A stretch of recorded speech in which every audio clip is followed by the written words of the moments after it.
On the first day of school, the last roommate to arrive was John Wilson. His parents handed each of us $6,000 in cash while asking us to be patient with their socially challenged young master. Patient? With family? Formalities are unnecessary. I ceremoniously welcomed John into our dorm. By the end of the semester, we weren't just roommates, I was practically calling his parents mom and dad. My first encounter with John gave me a visceral understanding of obscene wealth.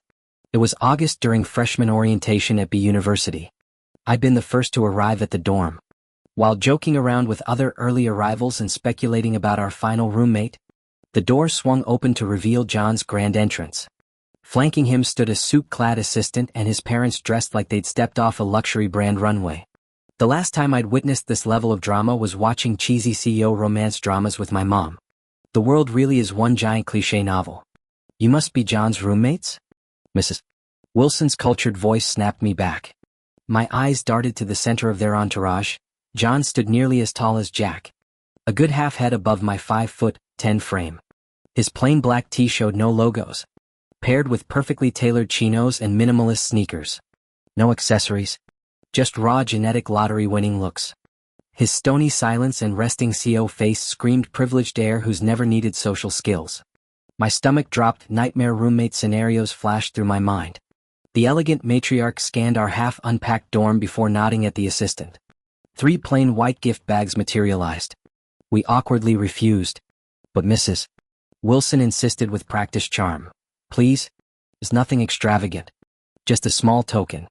Exchanging glances, we reluctantly accepted. John's never shared living quarters before. She continued. He's socially reserved. We'd appreciate your understanding. I glanced at John towering beside me and forced a smile. Of course, Mrs. Wilson. Thus we welcomed John. Master indeed. After his entourage left, John stood frozen amidst luggage like a Maine Coon in new surroundings. When I started wiping down his bed frame, he hovered uselessly like misplaced furniture. Ever made a bed before?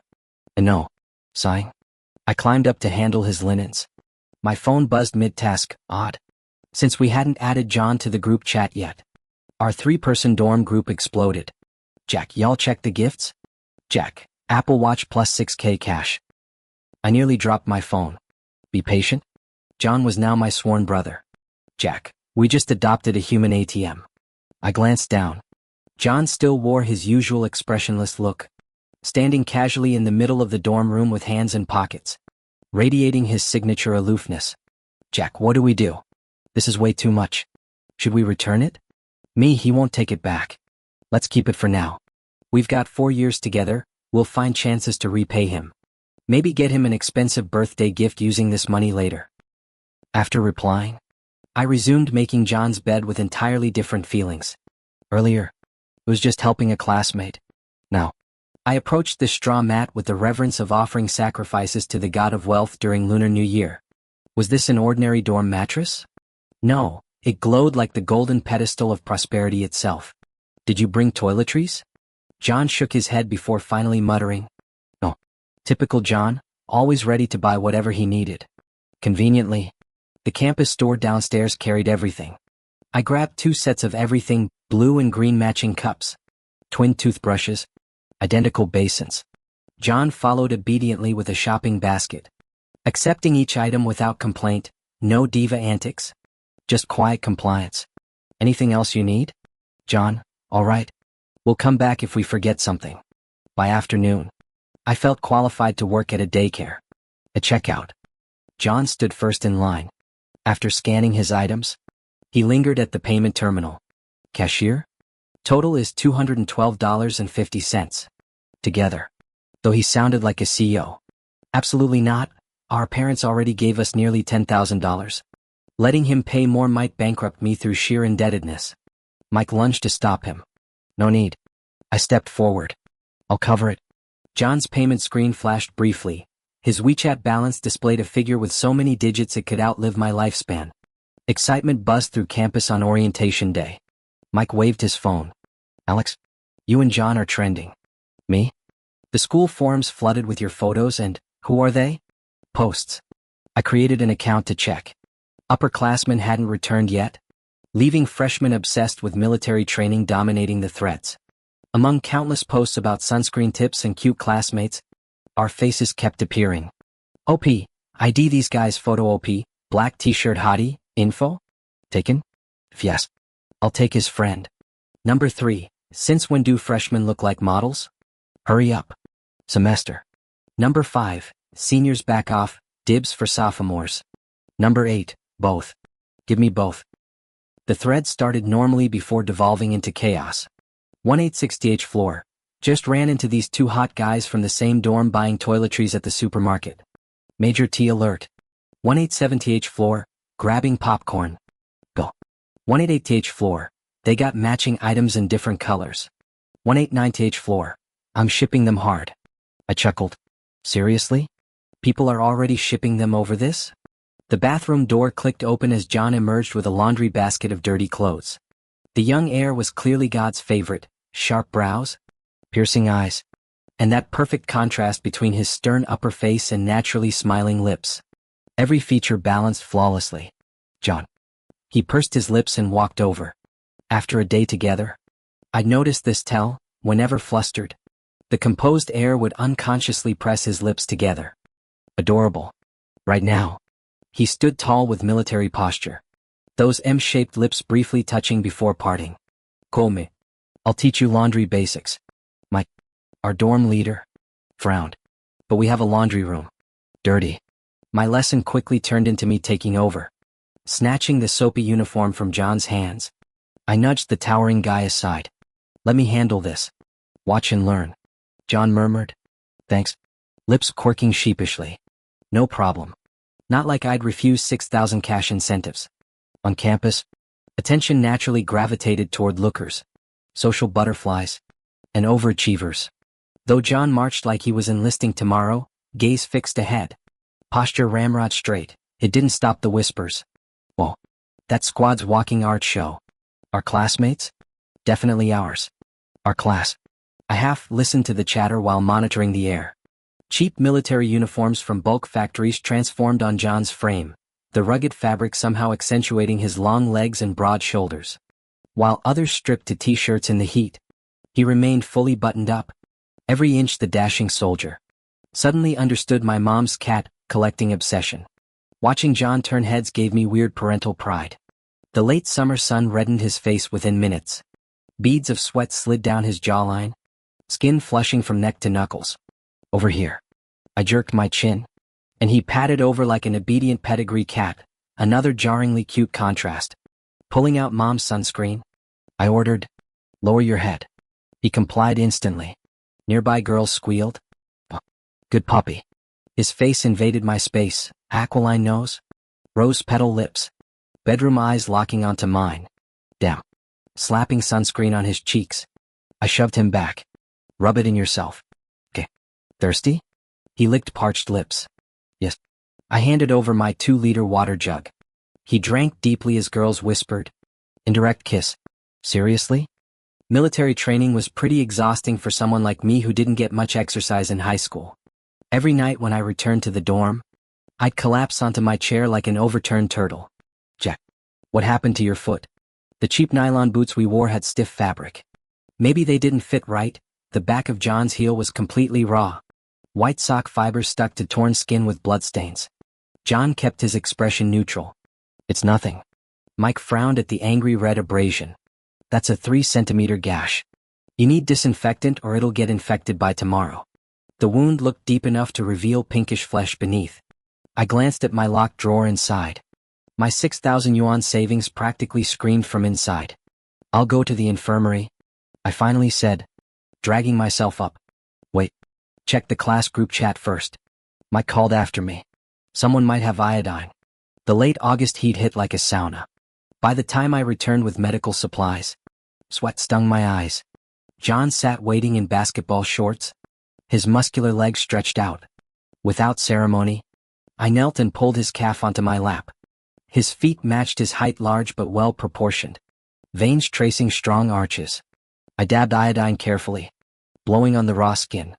When I looked up, John's dark gaze held an intensity that made my throat tighten.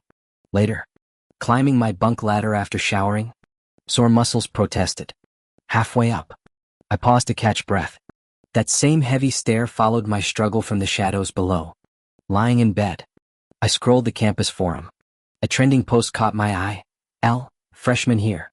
Think my roommate likes me. The thread exploded. 1F, details. L, not a girl. 4F, how's he act? L, help me unpack. Bought my toiletries. Only acts this way with me. 6F, maybe just friendly? L, today he applied sunscreen on me during drills. 19F, dude's totally into you. My fingers froze. The scenarios felt familiar. L, tonight he struggled climbing his bunk. Shirt riding up to show abs. Coincidence? 21F, he's flirting. What's your move? My fingers froze. The scenarios felt familiar. I stared at my locked drawer. 6,000 yuan suddenly feeling heavier than ever. L, I haven't decided yet. Haven't decided? That's fucking hilarious. Why, dude, you're overthinking. He's just a genuinely nice guy. Ever since I found that post, I'd been keeping my distance from John. Not that I avoided him outright, I still reminded him to hydrate, wear sunscreen, and eat properly. But now I tell our roommates first, letting them relay the messages to John. Strangely, the less I approached him, the more he gravitated toward me.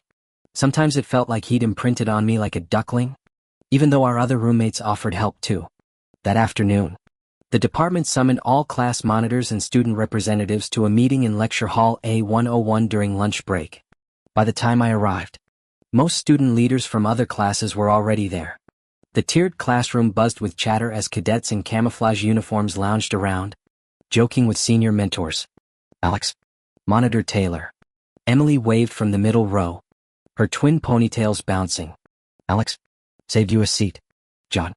We had 2 hours for lunch and rest during military training, but John had stubbornly followed me after lunch instead of returning to the dorm with Mike and others. I dragged him along to the student leaders meeting.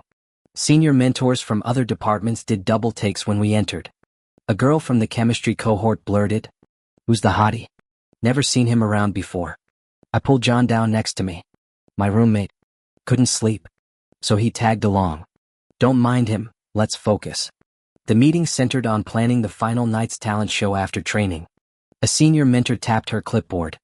You all collected program ideas from your classes yesterday? Let's hear them.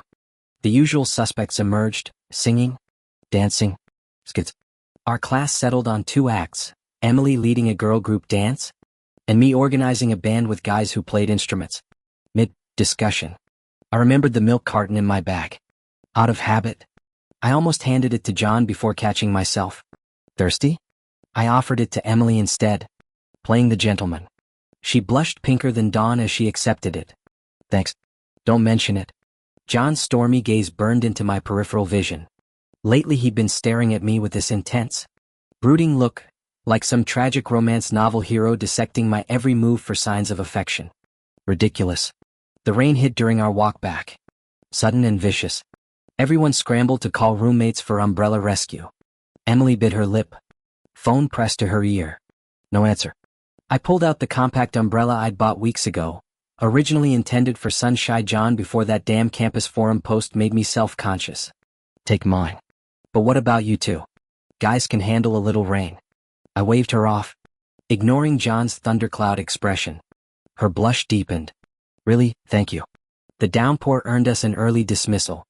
Back in the dorm, John sat unnervingly still at his desk. Normally he'd be assembling Legos after showering, but tonight he just scrolled his phone with clenched jaws. John. I held up his skincare products. Routine time. He kept his head down, fingers white-knuckling his phone.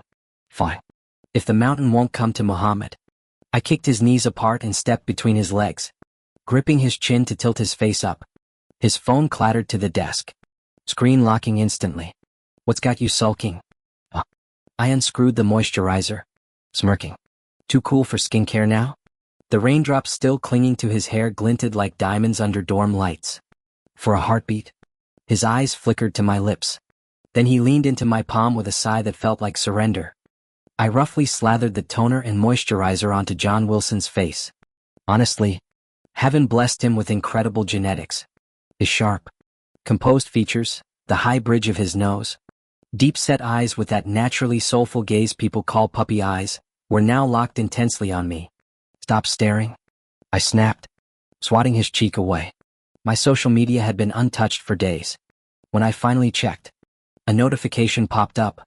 "Why, dude, you're overthinking. He's just a nice guy." L replied to why, exactly. Maybe John's recent moodiness related to that forum thread. I clicked open, #67. Where's OP?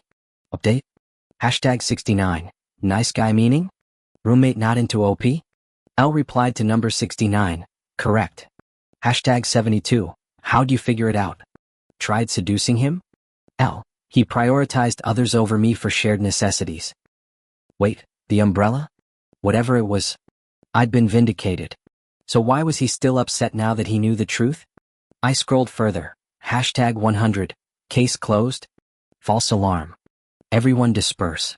L. But I just realized I like my roommate. What do I do? The thread exploded. #101. Glad I stayed. Go. #102. We're your bridesmaids now. Tell us everything, we'll strategize. L. I want him shielding me from everything. Every caring gesture makes my heart race. Today when he applied my skincare, I nearly kissed him. I need him obsessed with me, blind to everyone else. My phone clattered onto the desk. Hands tingling. John likes me? The buzzing numbness spread from fingertips to chest. Chaos erupted internally. Since discovering his secret, I carefully distanced myself. John, I'm thirsty too. Me freezing mid-sip by your own at the store. John, the sun's harsh. Hand me sunscreen. Me, it's in your bag. John, apply it for me? Me, my hands are dirty. Countless similar exchanges. I avoided his touch. Declined shared meals, believing my gradual withdrawal subtle. But Mike and Alex noticed immediately. One night during John's shower, Mike cornered me. What's up with you two lately? My pulse spiked. Nothing. You used to be joined at the hip. We're just roommates. John's decent, just socially awkward. Don't hold his quirks against him. How could I explain? My feelings tangled, protective toward this sheltered rich kid yet terrified of ruining our friendship. Every step closer terrified me, every retreat left me aching. It felt like ants crawling under my skin. This helpless limbo I didn't choose. I want to be friends with him too.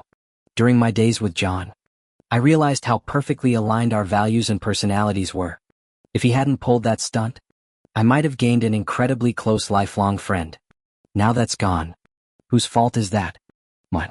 Irritation seeped into my tone. Did I ask for this?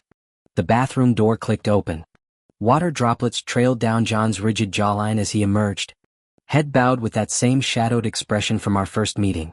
The proud teenager wordlessly grabbed his laundry basket and stalked onto the balcony, letting the glass door slam behind him. Mike and our second roommate exchanged glances I pretended not to notice, stubbornly turning away. Sunlight dappled through unnamed trees bearing clusters of pink blossoms when Mike's voice broke the silence. Where's John? The neatly folded military-style blanket on the azure bedding answered him before I could. Their puzzled look shifted to me. Why stare at me? I'm clueless too. That little. Mike typed rapidly before announcing. John says he couldn't sleep and went to the track field early. He nudged playfully. Alex, we're all brothers here. Can't we settle whatever's bugging you? Cut John some slack considering his family's contributions. Me hold grudges? I scoffed. Problem is, I sell my skills, not my body. We found John already seated at drill formation, his intimidating glare keeping others at bay. Your pants still damp? Mike accidentally brushed against his leg while sitting. They'll dry. My jaw tightened. Hadn't I taught him to wring clothes properly? Spoiled rich kid never listens. As final military parade rehearsals intensified under the instructor's shouts, sudden gasps made me turn. John collapsed pale-faced. Before realizing my own panic, I helped Mike hoist him up. These kids skipping breakfast. The school nurse sked while checking vitals. Mild heat stroke and hypoglycemia. The usually imposing teenager now lay vulnerable, porcelain skin glistening with sweat, eyelids fluttering in restless sleep. When his fingers twitched anxiously, I instinctively grasped them, gently patting his back like Mom used to do during childhood fevers. Our second roommate averted his gaze from our clasped hands. We'll get food, Mike offered. Want anything specific? Something light. Get John some chilled mung bean soup from the cafeteria. Today, the hospital ward was quiet. In the entire lounge area with several beds, only John lay resting. The boy's aloof demeanor contrasted with his surprisingly soft hair, thick ebony bangs draped gently across his smooth forehead. Thin eyelids veiled intense eyes, softening his sharp features into unexpected vulnerability. His long, charming eyelashes framed faint shadows beneath, remnants of sleepless nights stark against pale skin, making him appear heartbreakingly tender. I pressed a hand to my racing heartbeat, glancing away. Outside, summer lush branches swayed in the breeze. Late August sunlight filtering through leaves like molten gold dancing across emerald palms. What are you looking at? My breath caught as John sat up slightly, having recovered enough to reclaim the space. Summer, I answered. Silence lingered until I turned to find him gazing through the window. Sunlight gilded his angular features, catching the faint smile curving his lips as he reclined against white pillows. All edges softened into drowsy contentment. When I echoed his question, he simply repeated, summer. Our relationship now existed in paradox, closer through my natural interactions yet distanced by his polite restraint. That night, the long dormant forum thread updated with an ambiguous post. I returned him to summer. My fingers tightened around my phone, throat aching. During the final military training night, our entire college gathered on the football field for performances. Cheers erupted as our class's dance routine triumphed, 5 tall girls whirling like joyful conspirators. Next came the boys' band, Alex leading with drumsticks raised. Silence fell. The crack of sticks meeting drum. Then music exploded, my voice blending with balmy winds carrying imaginary sea salt. Waiting for that perfect sunny day. I want to take you to the beach. Alex is so hot. Girls screamed. This should be illegal. My next verse floated over clapping hands. Let's preserve this moment before it slips away. The crowd roared approval, laughter rising as I grinned through the bridge about seizing time. Teenage abandon tasted like fizzy soda sweet on summer-kissed skin, our anthem setting the field ablaze. Though surrounded by chaos, my gaze found John standing motionless in the back. While classmates screamed around him, he simply watched with that quiet smile, eyes fathomless. Sudden shrieks redirected my attention. Emily blushed furiously as roommates pushed her forward with flowers. The usually shy girl glowed tonight, chestnut curls framing delicate makeup. Not wanting to embarrass her, I accepted the bouquet. In my periphery, John retreated into shadows. Later, my roommate waved his phone. Dude, the campus forum's blowing up asking for your contact info. Want to split profits if I sell it? 70-30 split? I countered. Where's John? Someone asked. Library. Probably, came the reply. Aren't we getting dinner later? The summer night brimmed with starlight and possibilities. Our memories crystallizing like fireflies in amber, fleeting yet eternal. You should be back soon. Let me check the group chat. I glanced at the weather outside and worried. It's going to rain. The late summer skies shifted unpredictably, clear blue one moment, ominous clouds swallowing the sun the next. Wind howled through the trees beneath our dorm, bending their branches like wailing spirits. Grabbing my umbrella, I said, you guys head to the restaurant first. I'll pick John up from the library and meet you there. My caution proved justified. Halfway there, the downpour began. Through the curtain of rain, I spotted John's tall frame under the library eaves, his black backpack slung over one shoulder. Why wait out here? He looked startled when I approached, then murmured, needed some air. Let's eat.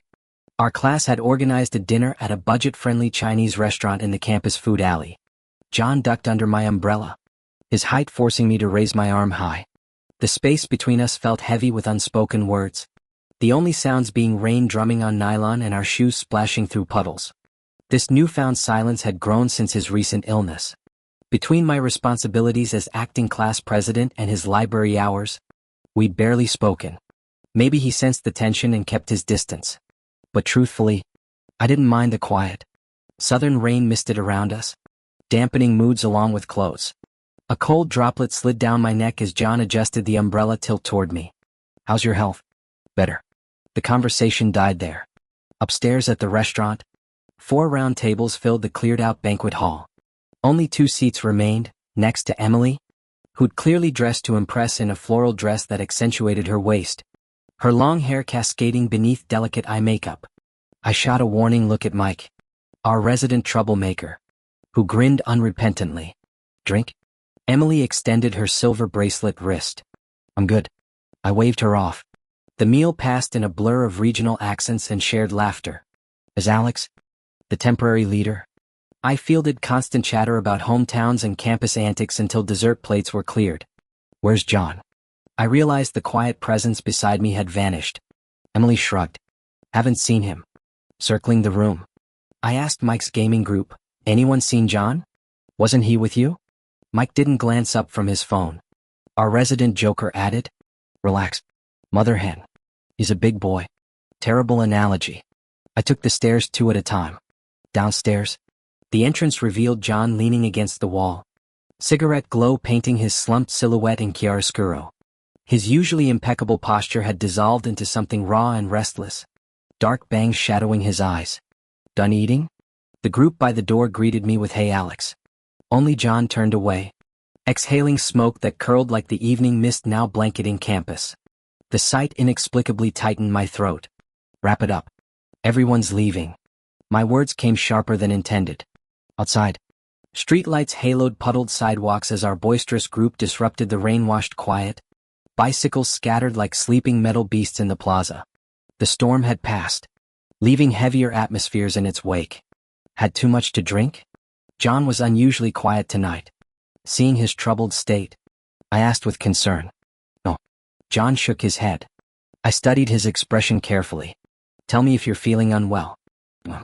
His Adam's apple bobbed as he rasped. Alex, can we talk alone? The main group had already moved ahead, leaving only our 2 dorm clusters lingering outside. Emily intercepted me at the women's dorm entrance. Our roommates flashed encouraging gestures before hustling upstairs. Mike came over grinning to drag John away. Let's go, John. John threw me one last intense look over his shoulder before allowing himself to be led away, his silhouette radiating loneliness. An inexplicable ache tightened my chest as I watched him retreat, my fingers curling unconsciously. From the seating arrangements at dinner to the girls' forced conversations, it wasn't hard to guess what our dorms had been scheming behind my back. I led Emily toward a shadowed alcove. What is it? I like you. Her trembling confession hung between us. She was objectively impressive, poised, attractive, intellectually sharp. But matters of the heart always hinge on that fatal but. My tenderness already belonged to another. I'm sorry. Don't be. She sniffed quietly. I sort of knew. Just thought I should try. Regret's worse than rejection. Need a tissue? Emily swiped at her eyes with a ring finger. Nah. This crap? Sleep it off. See you tomorrow? Class president. Tomorrow. Her retreating figure cut a striking silhouette against the night breeze, floral skirt swirling like a defiant rose. The dorm hallway lay silent past curfew. Near the stairwell window loomed a familiar tall frame wreathed in cigarette smoke. I plucked the cigarette from John's lips and crushed it. Where'd you get this? Convenience store. His gravelly reply came with bloodshot eyes. Here's the cruel math of affection. Emily's tears left me unmoved, but John's anguish carved hollows in my chest. Why the tears? Bad move. His lashes fluttered shut as droplets splattered the tiles. Each falling tear scalded my heart. Nothing. John composed himself too quickly. Go up first. I'll follow. Like hell. I seized his face and kissed him. He froze. Statue still beneath the assault. Our lips barely brushed before I withdrew. John swallowed hard. What's this mean? Me chasing you? Dumbass. No need. I teased. No chase? So you're my boyfriend now? Yeah. I mean, yes? Christ. I sighed. Why cry? Of course you are. The campus golden boy stood before me, reduced to trembling uncertainty. My chest ached witnessing this brilliant idiot devalue himself. Even being close to him felt like I might startle him. How could anyone not feel their heart soften? How could they not ache for him? Stop crying, I whispered, gently wiping the crystalline tear beneath his eye. If you keep crying, I'll kiss you. Then kiss me. Alex, please love me. Damn. Who taught him that? I pulled his neck down and pressed my lips to his. That night, a long dormant alumni group chat suddenly buzzed to life. Frowny face L. I held the summer night in my arms. As autumn arrived with its crisp air, the school band captain recruited me into their club. Their hideout was a repurposed music building classroom crammed with instruments. "Hey freshman, how do you play this part?" A girl I barely recognized, the vice captain's roommate visiting the club, held out a guitar. Having played instruments since childhood, I'd already mastered today's set list. Seeing everyone occupied, I knelt before the senior member and demonstrated the chord. "Press firmly here with your index finger. Middle finger here, do. Me. Alex." John's familiar voice cut through the instrumental hum. I looked up to find him leaning against the doorway, rainwater dripping from his umbrella. "Why are you here?" I grinned. "It's raining?" "Started pouring. Didn't want you stranded." Only then did I notice the delicate drizzle tracing rivers down the windows. He wore an autumn-brown trench coat and combat boots that accentuated his height. "What are you doing?" "Guitar lessons." My eyes sparkled. "Want to learn?" His gaze flickered to the girl beside me. "Absolutely. Sorry, senior. Gotta teach my roommate first." The girl awkwardly stood. "Right. I'll ask someone else." I guided John to the chair, settling my guitar in his lap. "Let's start simple. Twinkle, twinkle, little star." "Your expertise, Mr. Taylor?" He teased, dimples showing. Feigning seriousness, I positioned his large, warm hands on the strings. "Do, fa, la, fa." John leaned until his breath tickled my ear. "Are you teaching, professor, or copping a feel?" I raised my left hand conspiratorially. "I'm buttering up my boyfriend. Come clothes shopping with me tomorrow. You own half the mall already. Fall collection. My treat. The spendthrift. Fine. How about matching outfits in different colors? Like orientation week." He's laying it on thick. But what can I say? The man opens his wallet like it's a magic trick.